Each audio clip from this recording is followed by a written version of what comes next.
দেখাবো। সকালে চালটা ভিজিয়ে রেখেছিলাম, এখন বেটে নিচ্ছি। মোটামুটি 3-4 ঘন্টা ভিজিয়ে রাখতে হয়।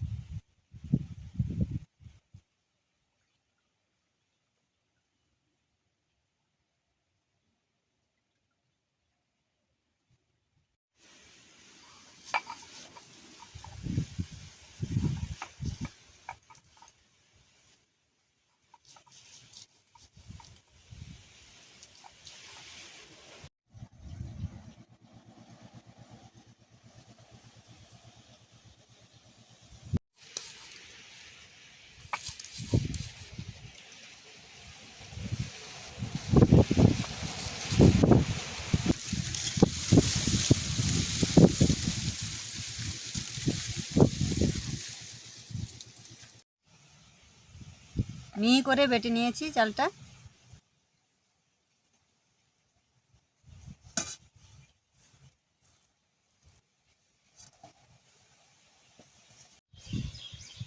এবার চাল বাটাটা শেষ করলাম। 500 থেকে 600 গ্রাম চাল নিয়েছিলাম।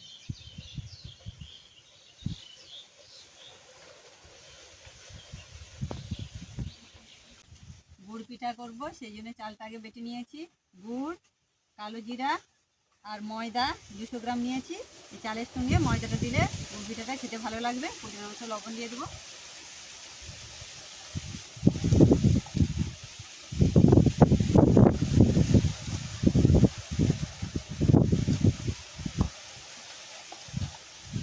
ময়দাটা ওর সঙ্গে দিয়ে ভালো করে মেখে নেব। কালো জিরাটাও ওর সঙ্গে দিয়ে দিচ্ছি, দিয়ে ভালো করে মেখে নিচ্ছি।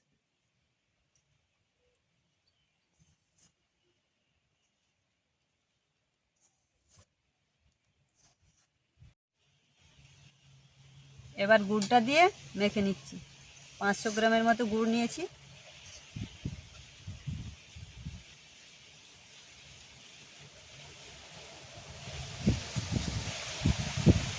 এতে জল দেবো না, এই গুড়ের সঙ্গেই মেখে নিলে হয়ে যাবে। পরে লাগলে অল্প করে জল দেব।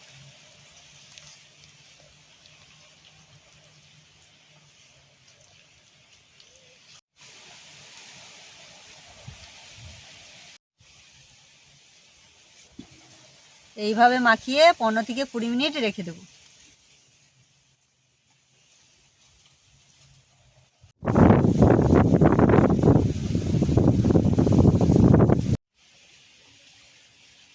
আধা ঘন্টা মাখিয়ে রেখেছিলাম, মোটা হয়ে আছে। সামান্য জল দিয়ে পাতলা করে নিচ্ছি।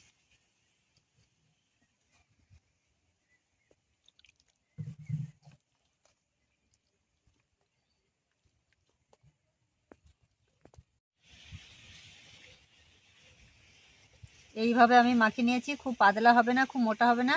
গুড়টা ঠিকঠাক মতো দিতে হবে, তবে পিঠাটা ঠিকঠাক হবে।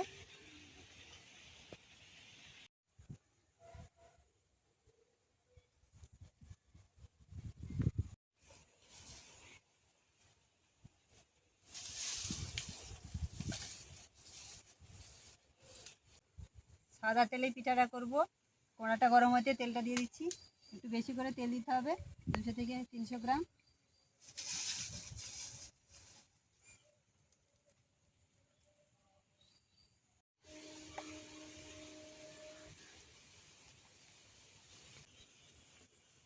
চামচ দিয়ে এই পিঠাটা দিতে হবে অল্প অল্প করে। আমি যেইভাবে দিচ্ছি সেইভাবে আপনারা দেবেন।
গুড় পিঠা এইভাবে আপনারা বাড়িতে করে খাবেন। আমার রান্না কেমন হয়েছে জানাবেন। এই পিঠা বাসি খেতে খুব ভালো লাগে।